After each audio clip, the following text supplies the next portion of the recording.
Brad Williams, Excel Prime. Here we have a highlight matching fruit. In other words, we're going to use conditional formatting. On the surface, it looks really simple. It is, if you can grasp this conditional formatting function. We have a long write-up. I'm not covering it. I'm going to leave a little bit of this up to you to do on your own. We have fruit here. We want to match. Does the information here match the information here? We're going to use a COUNTIF.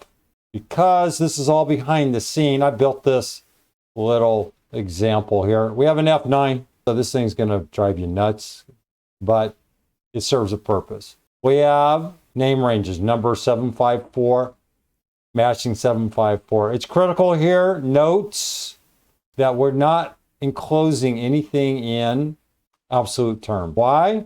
Well, because COUNTIF is going to look at this. It's going to start right here, B5. Just pretend this is B6 right here. And it's going to go COUNTIF matching, match. And it's going to look. If there's no match, it's going to go COUNTIF matching. Then it's going to go C6. So on and so forth. You can see where the colors are. Wherever there's a 1, wherever it's true, then it's going to color.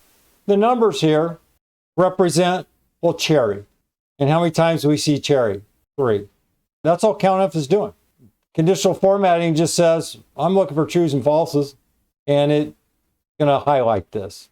This second function, sum product, well, if you want to count, in other words, you want to count all the numbers here, all the matches, 36. What are we doing? We're just using sum product, COUNTIF, and all we're doing is looking at COUNTIF, the exact same thing, right? Matching is I6 to K8, number 754. Here, I just used sum product and I did the same thing. Isn't this exactly the same? If we combine these two, that's all we're doing. Over here, it's a very long explanation. This one, I'm leaving to you. Brad Williams, Excel Prime, out.